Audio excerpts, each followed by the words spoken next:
An 11-year-old girl jumped from a moving car on a dark highway and collapsed at a trucker's feet, begging him not to let her stepfather take her back. Within minutes, 101 truckers stormed the parking lot, forming a wall of steel around her. What her billionaire stepfather didn't know, these truckers had just found evidence that would destroy his empire, and they weren't backing down. The highway stretched black and empty under a bone-white moon. Inside the silver Range Rover, 11-year-old Mira Hale pressed her face against the cold window, counting the yellow road markers flying past. 107. 108. 109. She'd learned to count things when the fear got too loud in her head. "You're being unreasonable, Mira." Victor's voice was smooth as glass from the driver's seat. Too smooth. That's how she always knew the bad thing was coming, when his voice got soft like honey poured over razors. "Your aunt filled your head with lies. You understand that, don't you?" Mira said nothing. Her small fingers gripped the backpack on her lap, the one she'd packed 3 hours ago while Victor was on a business call. Inside, a broken music box from her real father, both her birth certificates, her original one and the fake one Victor made, and a folder of papers she didn't fully understand but knew were important. She'd found them in Victor's office safe 2 weeks ago when he'd left it open during another business meeting with men who carried guns in shoulder holsters. "We'll be at the new facility by morning," Victor continued. His eyes flicked to the rearview mirror. "Cold. Empty. You'll like Mexico. Private school. Beach. No more complications." Mira knew what facility meant. She'd heard him on the phone. Not a school. A place where questions weren't asked. Where a girl could disappear. The speedometer read 89 miles per hour. She looked down at the door lock. Looked at the desert scrubland blurring past. Looked at the faint glow on the horizon that might be a truck stop. Her heart hammered so hard she thought Victor would hear it. "I need to use the bathroom," she whispered. "We're not stopping. Please. I'm going to be sick." Victor's jaw tightened. "You have 10 minutes to grow up, Mira." This childish. She didn't let him finish. Mira clicked the seatbelt release, grabbed her backpack, and threw herself against the door handle with all her weight. The door flew open. Wind screamed.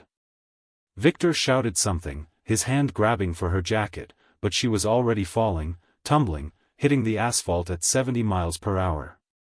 Pain exploded through her body. The world became a spinning blur of stars and gravel and burning skin. She rolled, tumbled, slid, finally stopping in a twisted heap on the shoulder of the highway. The Range Rover's brake lights flared red in the distance. "Move. Move. Move." Mira forced herself up. Her left knee was bleeding. Her palms were shredded. One shoe was gone. But she was alive, and Victor was turning around. She saw them then, the lights. Not car lights. Bigger. Truck lights, glowing like stars in the darkness about a quarter-mile ahead where the highway curved. A sign reflected in the moonlight, "Sage Ridge Truck Stop, 24 hours." Mira ran. Her bare foot screamed with every step on the rough shoulder. Behind her, she heard the Range Rover's engine growling closer. She didn't look back. Couldn't look back. Just ran toward those lights like they were the only safe thing left in the world. The truck stop materialized from the darkness, an oasis of fluorescent lights and diesel fuel smell. 18-wheelers lined up like sleeping giants, chrome gleaming. A diner glowed warm through dusty windows. Myra's legs gave out 20 feet from the nearest truck.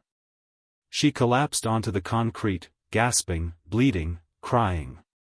A door opened above her. Heavy boots hit the ground. "Jesus Christ, kid." The man who knelt beside her had a weathered face and kind eyes. His jacket read "Reed Walker, Walker Transport." He was maybe 50, with calloused hands and a wedding ring worn smooth by years of gripping a steering wheel. "Please," Myra's voice came out as a broken whisper. "Please don't let him take me back. He hurts me. He's going to make me disappear." Reed's expression changed instantly, from concern to something harder, more alert. "Who's going to take you?" "My stepfather. Victor Hale. He's coming. He has men with guns and he owns police and judges in." 3 black SUVs screamed into the parking lot, surrounding them in a triangle formation. Doors flew open. 6 men in dark suits stepped out, hands hovering near their jackets. And from the lead vehicle, Victor Hale emerged like a predator who'd cornered wounded prey. He was tall, silver-haired, wearing a suit that cost more than most people's cars. His smile was perfect and empty. "There you are, sweetheart," Victor's voice carried across the parking lot, loud enough for the truckers emerging from the diner to hear. "Thank God. Officers, I found her, my stepdaughter. She's been missing for 6 hours. We've been terrified." 2 of the men flashed what looked like security badges. Reed stood slowly, positioning himself between Victor and Mira. "She says you hurt her." "She's sick," Victor pressed a hand to his chest, the picture of concerned father. "Early onset schizophrenia. We've been trying to get her help, but she runs away from her medication. Check my identification, I have full legal custody. Her mother died last year and I'm all she has." More truckers were gathering now, forming a loose circle. Reed felt Myra's small hands clutching the back of his jacket. "Please," she whispered again. "He's lying. Check the papers in my backpack. Please." Victor took a step forward. His men moved with him. "Sir, I appreciate your concern, but this is a family matter. I need to take my daughter home now." Reed looked down at the terrified child behind him. Looked at the slick billionaire with his private security. Looked at the papers starting to spill from her backpack, documents that seemed way too sophisticated for a child's escape kit. His hand moved to his CB radio. Every trucker knew the codes. Especially the emergency ones. Reed pressed the button and spoke 4 words that would change everything. "Gray bird. Child in danger." Within seconds, the radio crackled to life. Voices responding from highways across 3 states. And in the distance, Mira heard the most beautiful sound she'd ever heard, the low rumble of diesel engines firing up, and the thunder of 18-wheelers turning onto the highway, all heading their way. Victor's perfect smile finally cracked. The first truck arrived in 90 seconds, a battered Peterbilt that screamed into the lot and positioned itself directly behind Victor's lead SUV, blocking the exit. The driver, a woman with gray braids and arms like steel cables, stepped out and nodded at Reed. Then came the second. And third. Within 6 minutes, the parking lot transformed into a fortress. 18-wheelers poured in from every direction, some from the eastbound lanes, others making illegal U-turns across the median. They came from rest stops and way stations, from loading docks and delivery routes. Drivers who'd been hauling furniture, livestock, construction equipment, and groceries all abandoned their schedules for 4 words on an emergency channel. "Gray bird. Child in danger." Victor's confident mask shattered as truck after truck rumbled into position, forming a massive steel wall that sealed every exit. His security team reached for their weapons, but stopped. They were surrounded by 50 tons of rolling metal, each one positioned with military precision. "What the hell do you think you're doing?" Victor's voice lost its honey coating, turning sharp and dangerous. "You're interfering with a legal custody situation. I'll have every one of your licenses revoked. I'll..." Count M. Slick, the woman with gray braids, her nameplate read Jolene Martinez, pointed around the lot. 60 trucks so far. More coming. You ain't leaving with that child." Mira peeked out from behind Reed. She'd never seen anything like this. The trucks formed a protective ring 3 layers deep, their chrome grills gleaming like shields under the fluorescent lights. Drivers stood beside their rigs, arms crossed, faces hard. Victor pulled out his phone. "I'm calling the police. You're all accessories to kidnapping." "Go ahead," Reed's voice was calm. "But while you're at it, explain why an 11-year-old jumped from your vehicle at 70 miles per hour. Explain these injuries." He gestured to Myra's bleeding knee, her shredded palms, her missing shoe. More trucks arrived. 70. 80. The rumble of diesel engines became a constant thunder that shook the ground. Some drivers parked sideways, creating impossible barriers. Others positioned their trailers nose to tail, building walls within walls. Victor's lead security guard, a muscular man with a scar across his jaw, stepped forward. "Sir, we can push through." "Ram the..." "You'll what?" A massive trucker emerged from the crowd, 6'5", easily 280 pounds, wearing a vest that read "Army Veteran." "You'll ram 53-foot trailers carrying 40,000 pounds each? With what, your fancy SUV?" The security guard stepped back. 90 trucks. 100. The truck stop owner, a thin man named Pete with coffee-stained teeth, emerged from the diner carrying a first aid kit. He knelt beside Mira, speaking softly. "Let me clean those cuts, sweetheart. You're safe now." "I'm not safe," Mira whispered, her voice shaking. "You don't understand what he can do.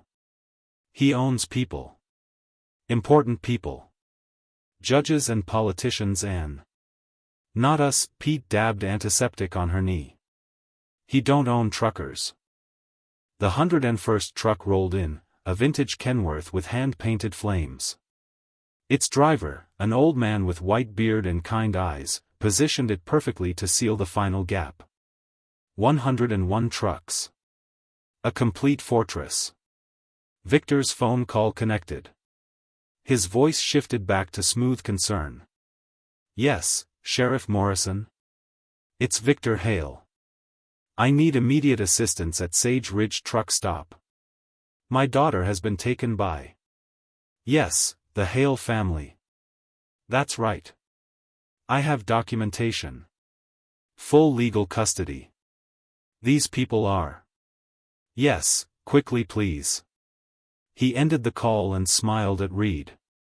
But it was a different smile now. Dangerous. Promising consequences. "The police will be here in 15 minutes, Victor said quietly.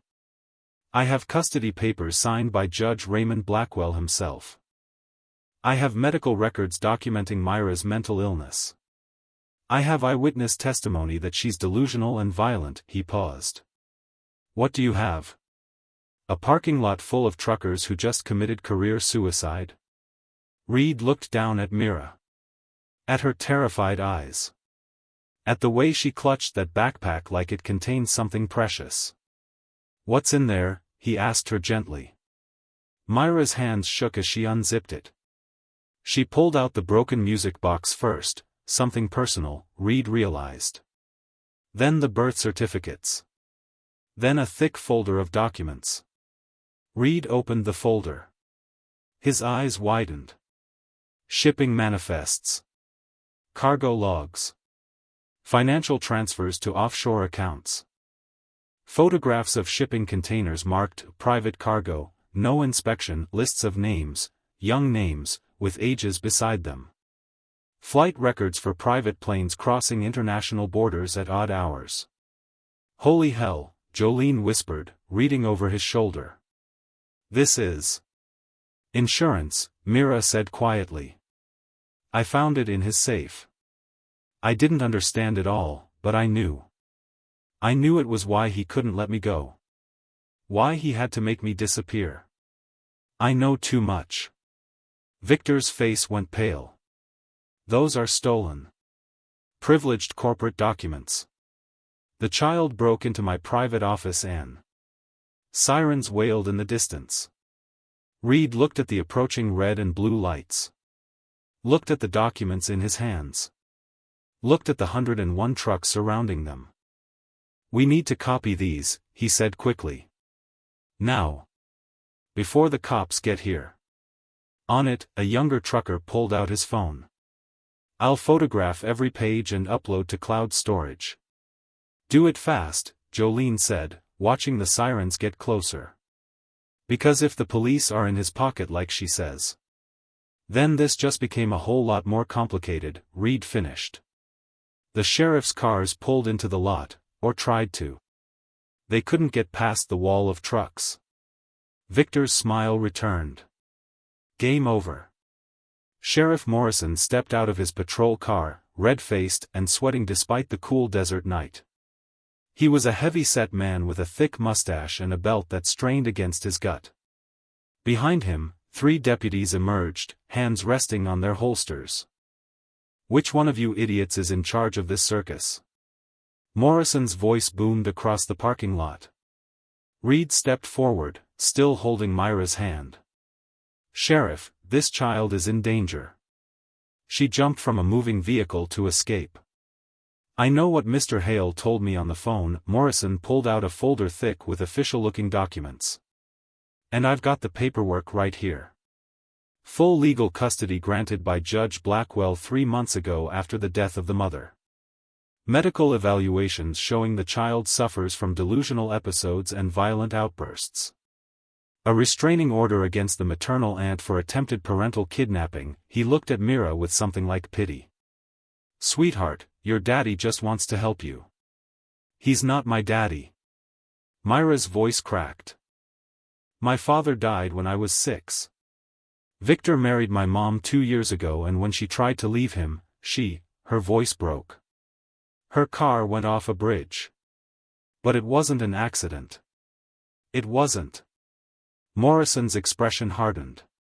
"See what I mean? Delusional. Conspiracy theories. Mr. Hale warned me she'd say things like this. Look at her injuries." Jolene pushed forward. "She's covered in road rash. What kind of sick child jumps from a moving car unless she's absolutely terrified?" "The kind with severe mental illness," Morrison gestured to his deputies. "Mr. Hale has a medical transport vehicle en route, equipped with proper restraints and sedation if necessary. Now, I'm giving you all one chance to clear out before I start making arrests for obstruction, kidnapping, and interference with lawful custody." Reed's jaw tightened. "We have evidence. Documents from his office showing." "Stolen documents." Victor stepped forward, his confidence fully restored. "Taken during one of my daughter's episodes when she broke into my private office and destroyed property. Nothing she has is legally obtained, which makes it inadmissible. And possessing it makes all of you accomplices to corporate espionage." "Convenient," the Army veteran trucker growled. Morrison ignored him. "I'm not asking again. Hand over the child or I call in state troopers and start arresting people. Your choice." The truckers exchanged glances. A few shifted their stance, ready to resist. But Reed saw the reality of the situation. Victor had prepared for this. Every legal angle covered. Every authority figure in his pocket. "We can't just give her back," Jolene hissed. "You saw those documents. Photos are uploading now," the young trucker whispered, his phone hidden behind his back. 70% done. Reed stalled. "Sheriff, at least let us contact Child Protective Services. Let them do an independent evaluation." "Already called." Morrison checked his watch. "They agreed with Mr. Hale's assessment. The child needs psychiatric help, not encouragement for her delusions. Now move aside." Myra's grip on Reed's hand became crushing. Her whole body trembled. "Please," she whispered. "Please don't let him take me. He's going to kill me. Once we cross the border, I'll disappear. Please." Reed looked into her eyes. Saw the terror. Saw the absolute certainty that she was about to die.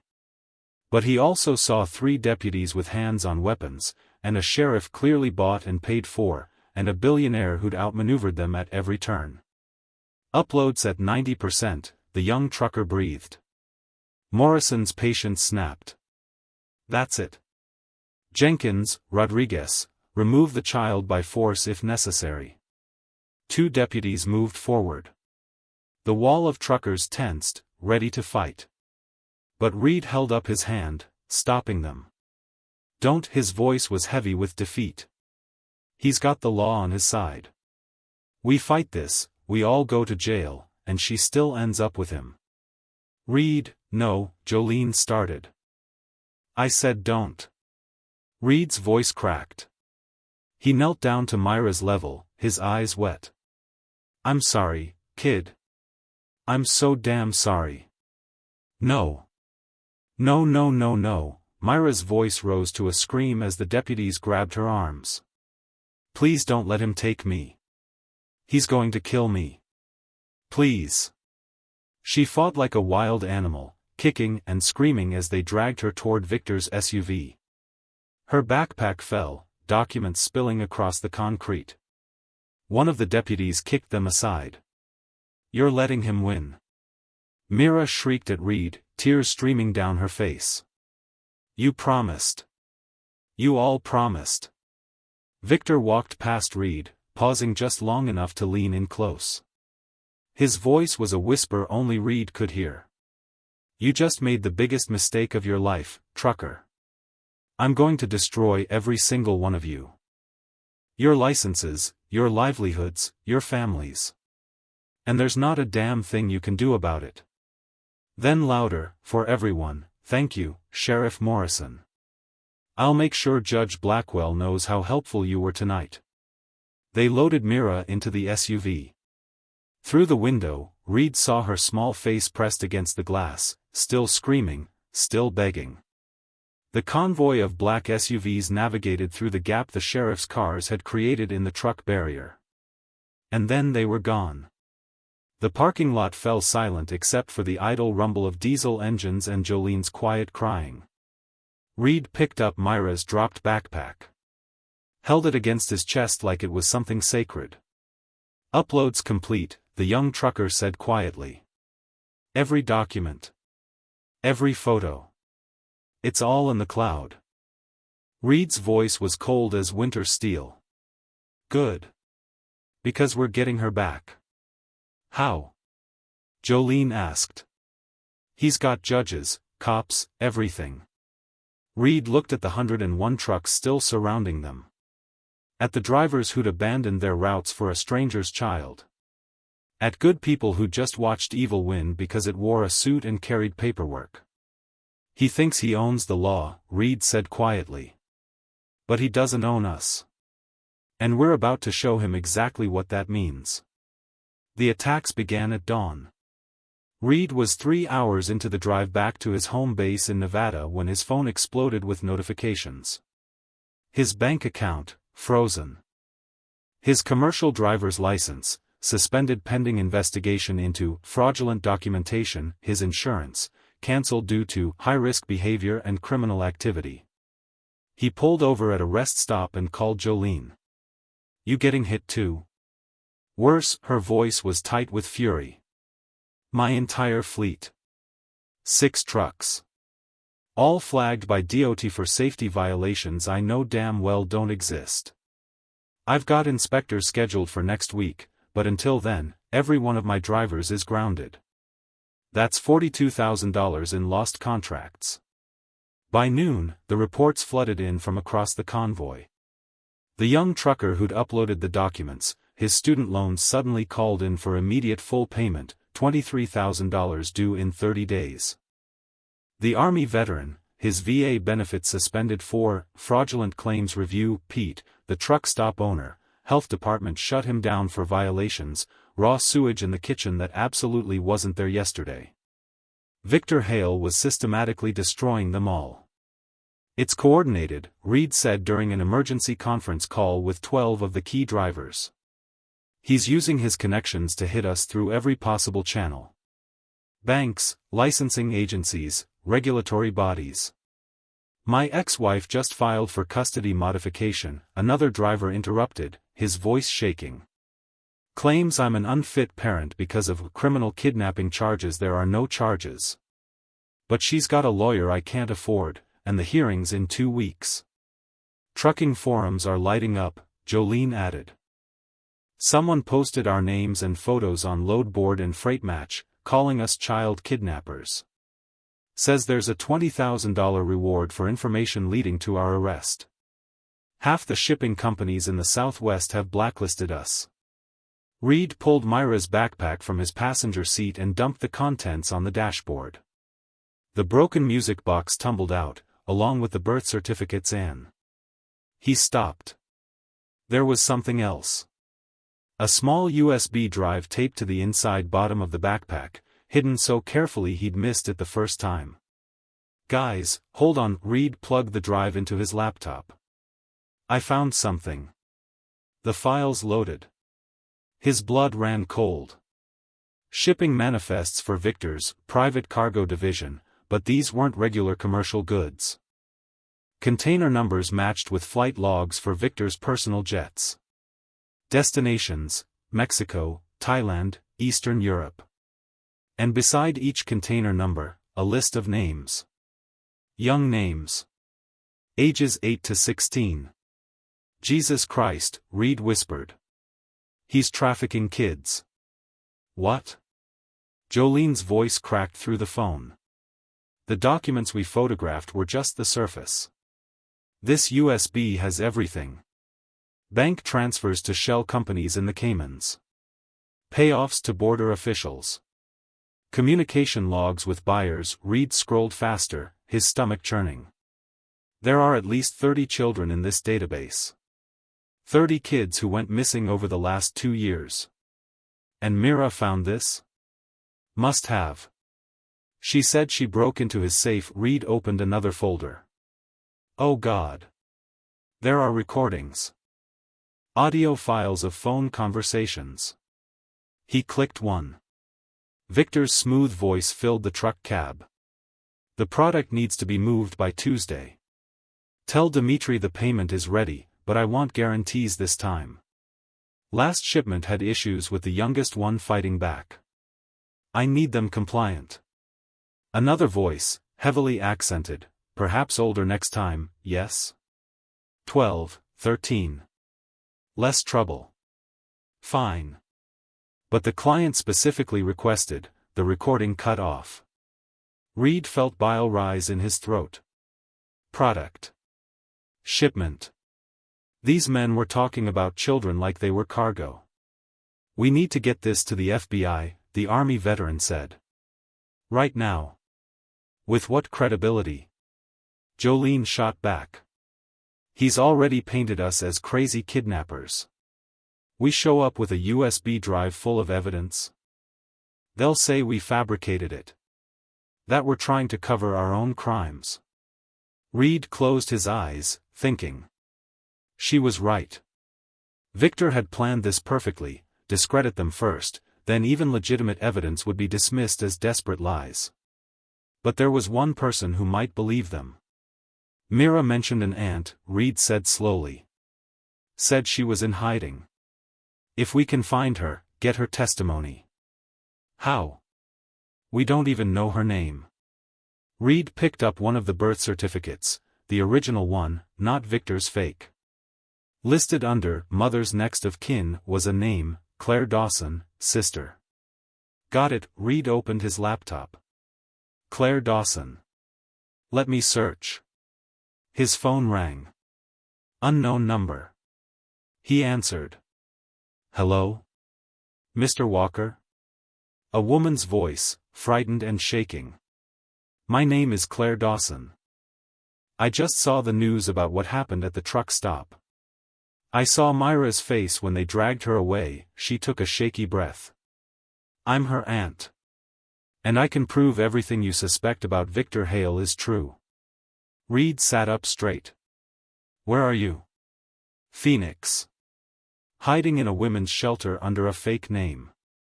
Victor's had people hunting me for 8 months, ever since I tried to get custody after my sister died. Her voice broke. He killed her, Mr. Walker. Made it look like an accident, but I know he killed her. And now he has Mira, and I couldn't protect her, Anne. We're going to fix this, Reed said firmly. But I need you to tell me everything. Every detail. Every piece of evidence you have. I have documents. Legal papers my sister hid before she died. Financial records. A video recording she made 3 days before the accident, where she says if anything happens to her, Victor did it. Claire's voice strengthened. I tried going to the police. They said it wasn't enough. Said I was hysterical with grief. But maybe together. Reed looked at his phone, at the dozens of messages from truckers whose lives Victor was destroying. At the USB drive full of damning evidence. At the woman on the phone who'd been hiding for 8 months. We're not going to the police, Reed said quietly. We're going to war.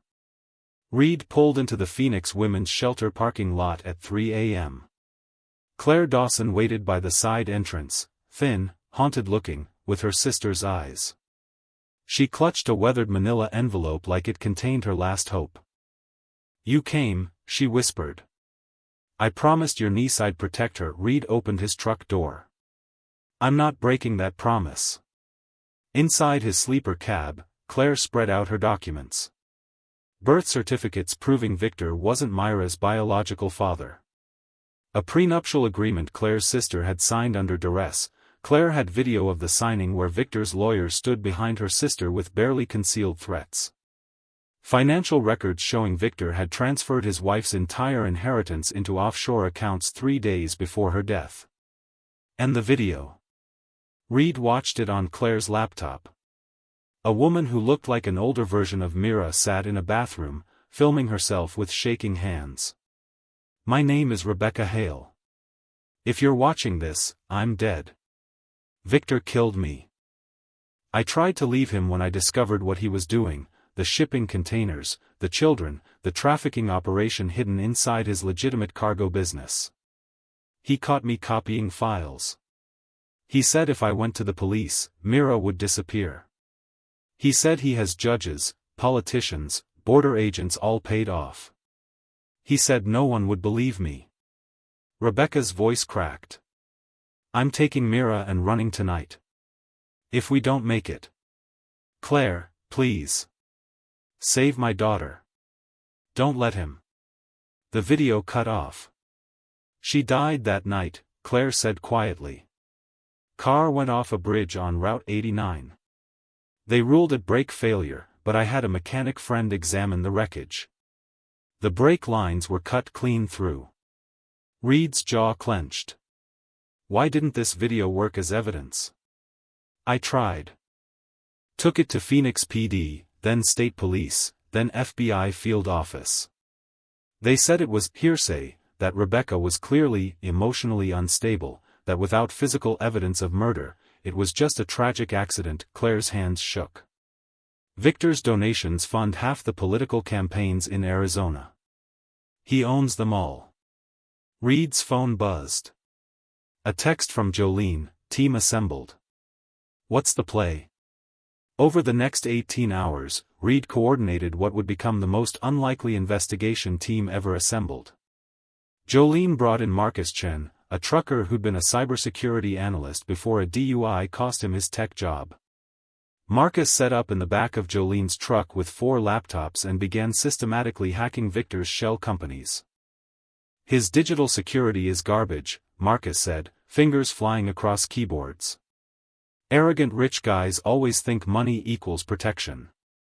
I'm in his offshore accounts, his email servers, his private cloud storage, everything.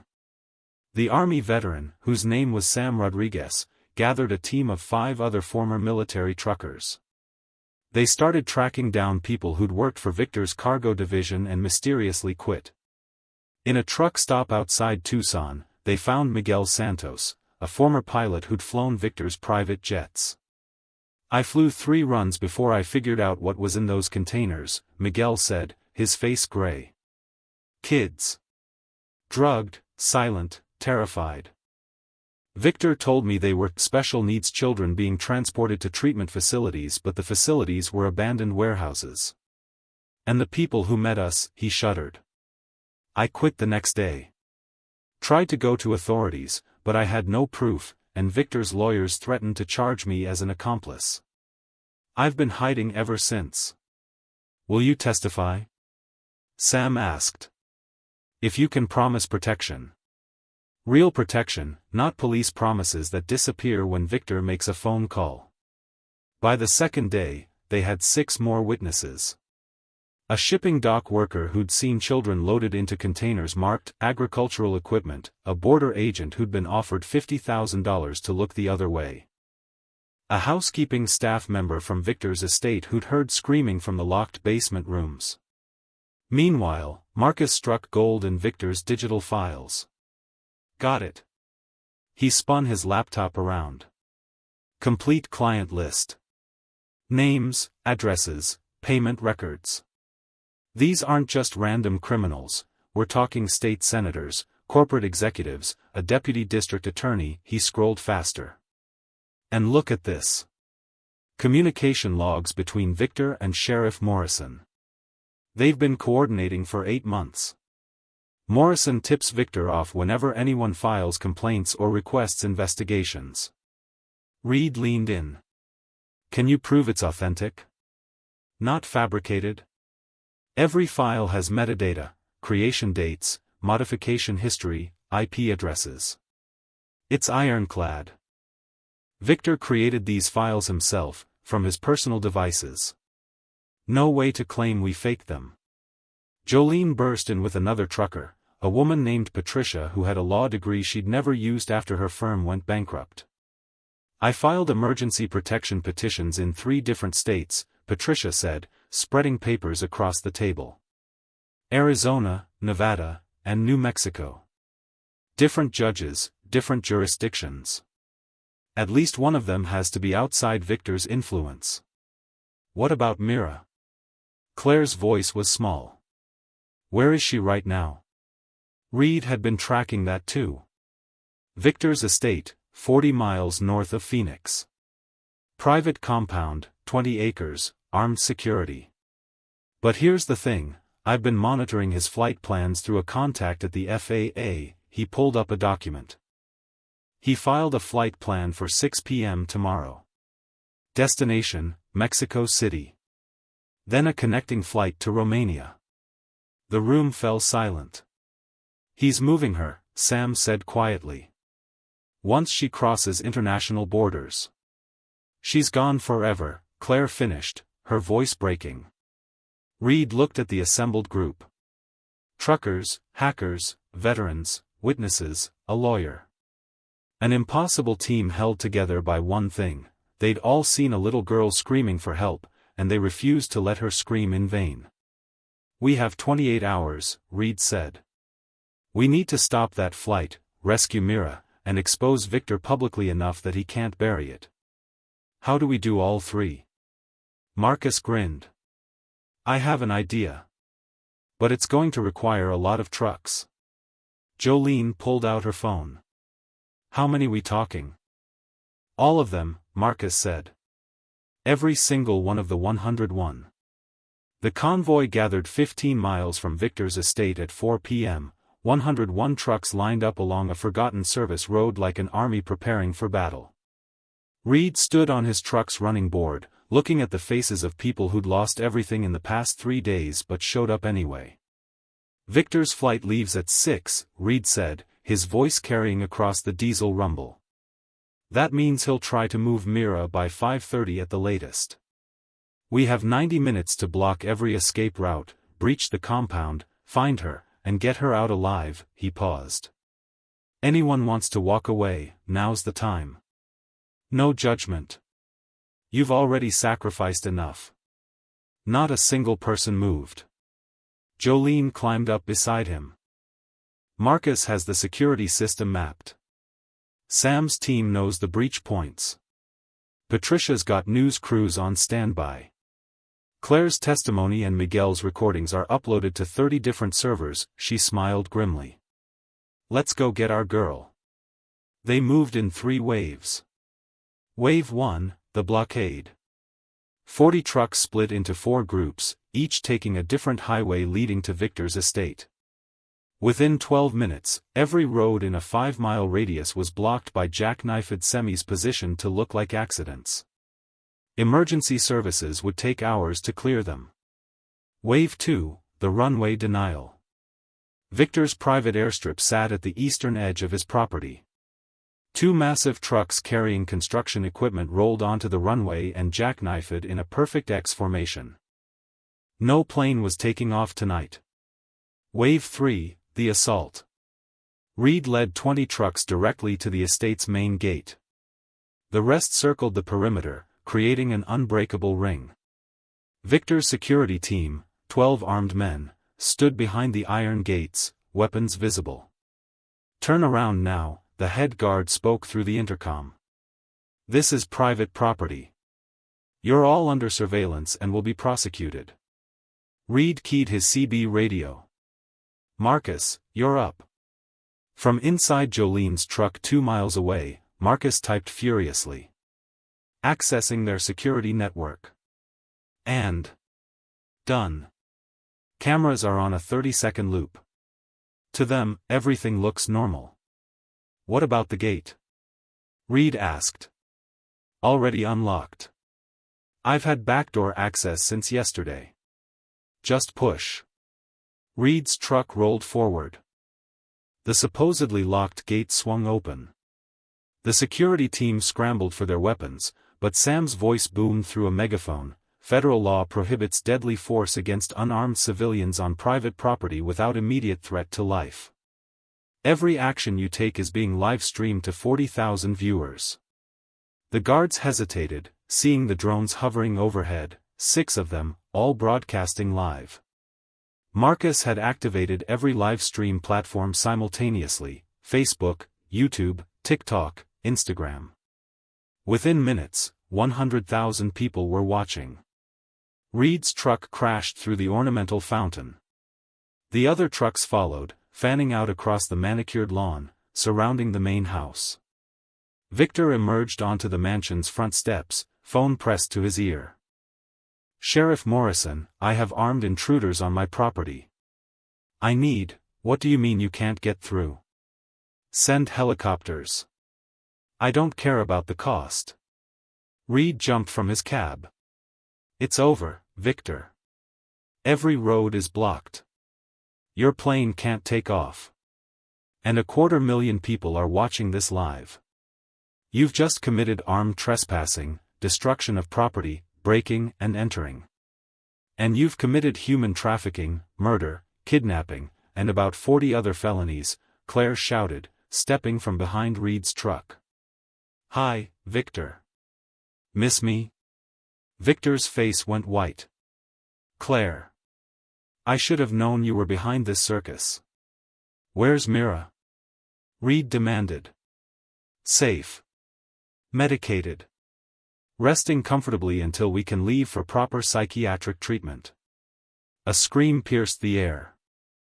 High-pitched, terrified, coming from inside the house. Reed didn't wait.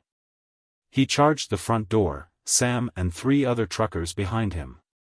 The security guards moved to intercept, but stopped when they saw the drones following Reed's every move, broadcasting to 400,000 viewers now.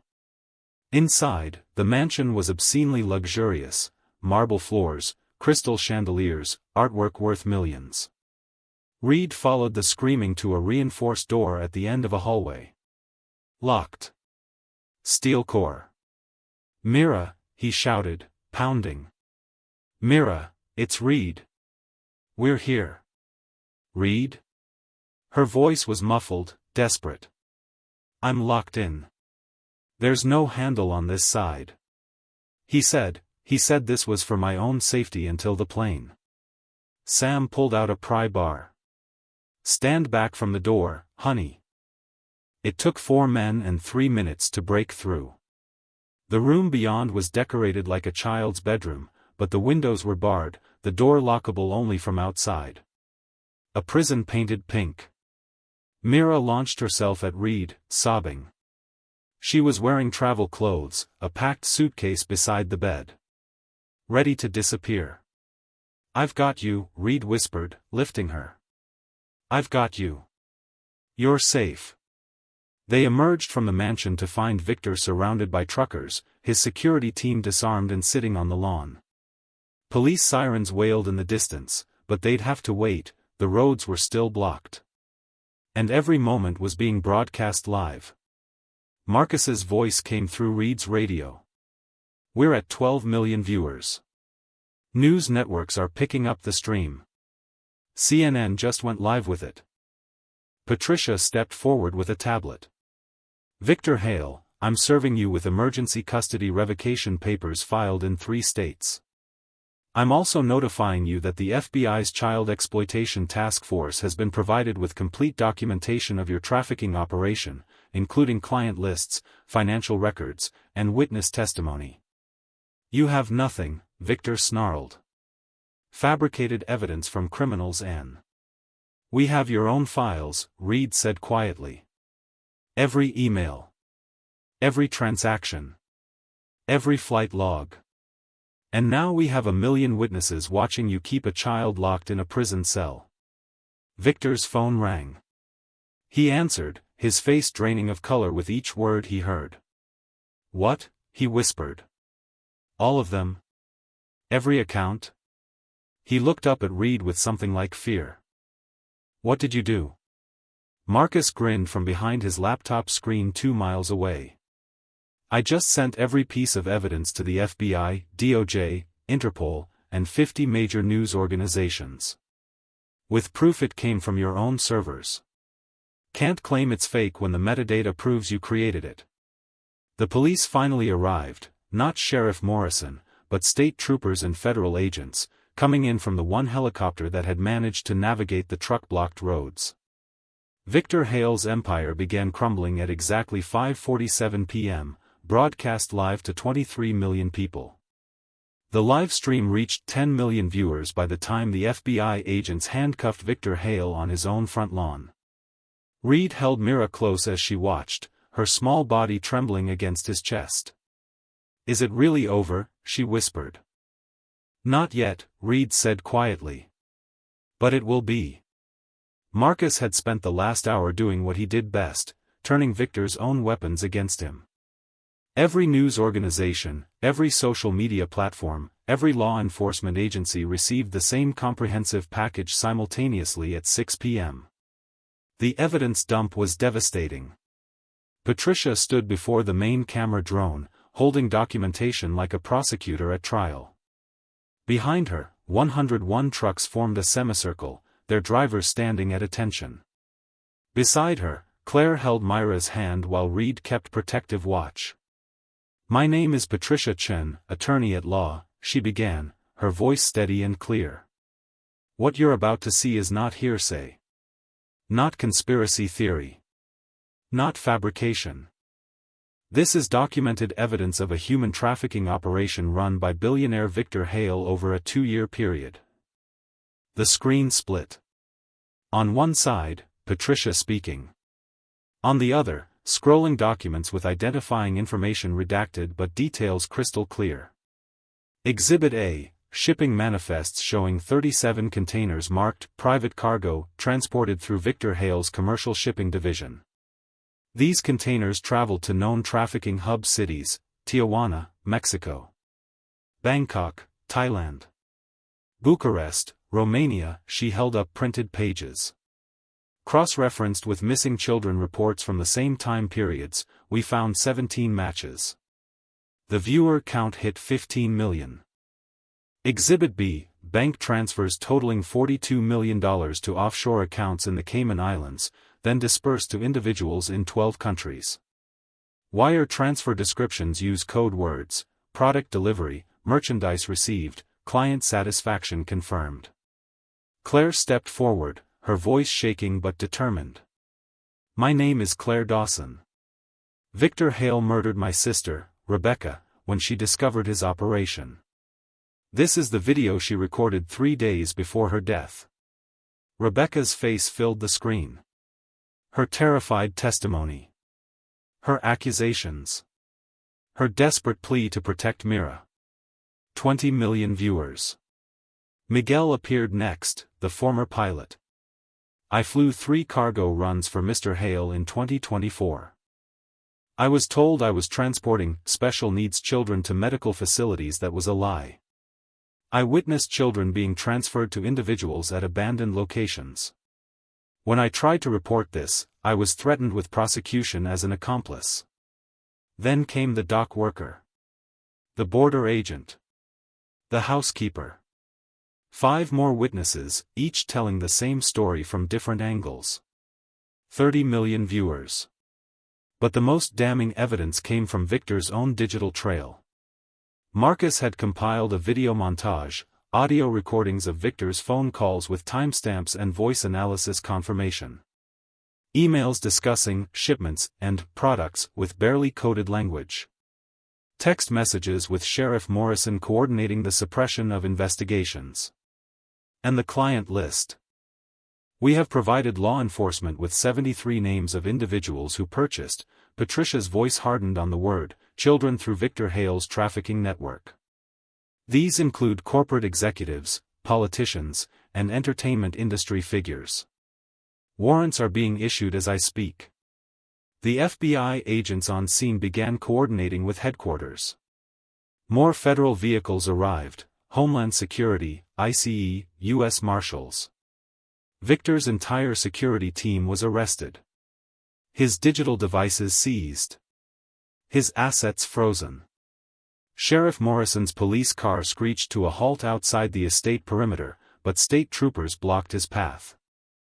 Sheriff Morrison, a federal agent, announced through a megaphone, "You are under investigation for obstruction of justice, conspiracy to commit kidnapping, and accepting bribes. Please step out of your vehicle." Morrison tried to reverse, but a semi-truck had quietly positioned itself behind him. 45 million viewers watched him get handcuffed. The sun began setting, casting golden light across the scene. Reed felt Myra's grip on his hand loosen slightly, the first sign she was beginning to believe this nightmare might actually end. "I want to say something," Myra said quietly. Reed knelt down. "You sure? You don't have to. I need to." Patricia positioned Myra in front of the camera, keeping her face partially obscured to protect her identity, but letting her voice carry clear. "My name is Myra. I'm 11 years old." Her voice was small but steady. "Victor Hale took me when my mom died. He hurt me. He scared me. He was going to make me disappear forever." She looked up at Reed. "But these people, these truckers who didn't even know me, they risked everything to save me. They lost their jobs and their money and people tried to destroy them, but they came anyway." Her voice grew stronger. "Victor told me that money was the only power that mattered. That rich people always win and people like us don't matter." She looked directly at the camera. "He was wrong. You can have all the money in the world, but you can't buy what these people have. You can't buy people who care about doing what's right." 60 million viewers. The video of Myra's testimony, careful to protect her identity, would be shared 200 million times over the next 24 hours. #101 Truckers began trending worldwide. News organizations broadcast the story across every channel. By midnight, the FBI had arrested 17 individuals from Victor's client list. International warrants were issued for 23 more. Victor's shipping empire was dismantled, every vessel seized, every container searched. They found 3 children still in transit. Saved because 101 truckers decided one little girl's life mattered more than their own comfort. As federal agents led Victor to a waiting van, he looked back at Reed one final time. His perfect suit was wrinkled. His silver hair disheveled. His empire destroyed. "You realize you've ruined your life for this?" Victor said. "You'll never work again. You'll never." "I saved a child," Reed interrupted. "Everything else is just details." Victor had no response to that. The van drove away. Toward prison. Toward justice. Toward the end of a monster who thought money meant immunity. Mira watched until the taillights disappeared, then looked up at Reed with eyes that finally held something besides fear. "What happens now?" she asked. Reed smiled. "Now? We take you home." The morning sun painted the desert highway gold as 101 trucks assembled for one final journey. Not a rescue mission this time. Not a desperate stand. This was something else entirely, a promise kept, delivered in chrome and diesel and the thunder of engines that had become Myra's anthem of freedom. Claire's temporary custody had been approved at 6 a.m. by a judge 3 states away from Victor's influence. The paperwork was rushed, emergency filed, and backed by testimony from 6 witnesses and video evidence that had now been viewed by half the planet. Mira stood between Reed and Claire in the truck stop parking lot, wearing clothes Claire had bought her, jeans, sneakers, a jacket with a sunflower on it. Simple things. Free things. She looked like a regular kid for the first time in years. "You ready?" Reed asked. Mira nodded, but her hand found his. "Will I see you again? After today?" Reed knelt down, eye level with her. "Kid, you try stopping me from checking in. I'm thinking birthdays, holidays, random Tuesdays when I'm driving through Phoenix," his voice caught. "You're stuck with me now." Jolene walked over with a gift, a brand new backpack, this one bright purple with stars. "For your fresh start. No running this time. Just living." Inside, the truckers had packed it with gifts. A journal from Patricia. A compass from Sam, so you always find your way home, a photo of all 101 trucks from Marcus, printed and framed. And from Reed, a CB radio of her very own. "Channel 19, he said. "You ever need anything, day or night, you call. Gray bird means help is coming. But your new code is blue sky. Because that's what you've got now, nothing but blue sky ahead." Mira hugged the backpack to her chest, crying quiet tears that were different from all the others. These weren't fear. These were release. The convoy formed up with military precision. Reed's truck took point, Mira and Claire riding in the sleeper cab. Then came Jolene, Sam, Marcus, Patricia, Miguel, and 95 other drivers whose names would be written into the story of how ordinary people defeated impossible evil. They pulled onto the highway at 8 a.m. And they weren't alone. News helicopters tracked them from above. Drones captured footage from every angle. Cars pulled to the shoulder to watch them pass, people standing outside their vehicles, hands over hearts, some saluting, others simply bearing witness. The convoy drove through 3 states over 9 hours. At every overpass, people gathered. Families with signs, "Thank you truckers," children waving American flags. Veterans saluting. At one bridge, firefighters parked their trucks and extended the ladder in tribute, an American flag hanging between the rungs. Mira watched it all from Reed's passenger seat, her face pressed to the window, seeing something she'd never quite believed existed, goodness winning. Regular people, standing up. A world that cared. "Look," Claire whispered, pointing to her phone. The hashtag 101 truckers had spawned a movement. Trucking companies across America were offering jobs to every driver who'd lost work helping Mira. A GoFundMe had raised $23 million in 18 hours, enough to cover every financial loss Victor had caused, with extra to help other trafficking victims. Pete's truck stop had been cleared by a real health inspection, spotless, as everyone knew it would be. The fake violations disappeared from the record. One by one, the truckers' lives were being restored. Better than restored, vindicated.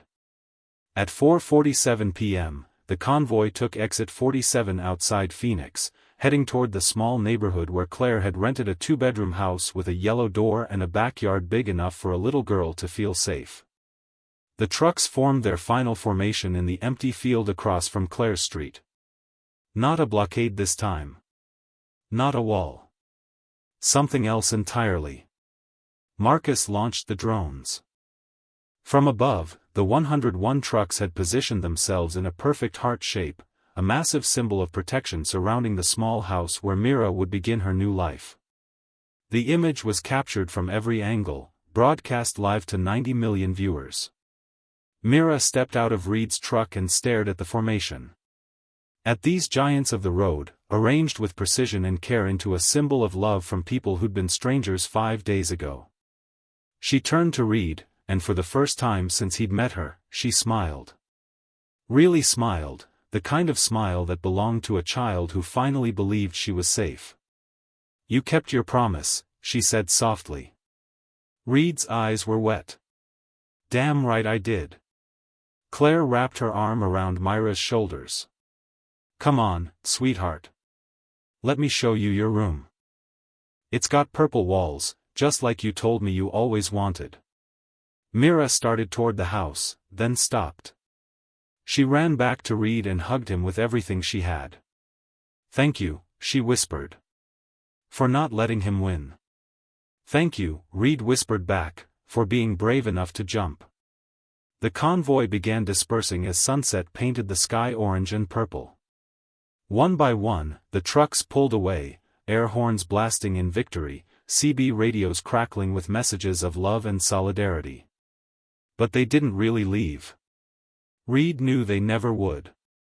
These 101 drivers would carry Myra's story with them across every highway in America. Would tell it at truck stops and rest areas. Would remind each other that sometimes the most important cargo isn't what you're hauling, it's the stand you take when someone needs help. News headlines scrolled across screens worldwide. 101 truckers brought down a billionaire to save one girl. Viral rescue, how a convoy stopped human trafficking ring. Victor Hale faces 47 federal charges after trucker investigation. In her new bedroom with purple walls, Mira unpacked her backpack. She set up the framed photo of 101 trucks on her nightstand, placed her new CB radio beside it, and carefully positioned her father's broken music box where she could see it, not forgotten, but no longer the only thing she had left. Through her window, she watched the last truck pull away, its taillights glowing red in the twilight. For the first time in 2 years, Mira fell asleep without fear. And across America, 101 truckers drove through the night knowing they'd done something that mattered. Something that money couldn't buy and power couldn't stop. They'd saved a life. And sometimes, that changes everything.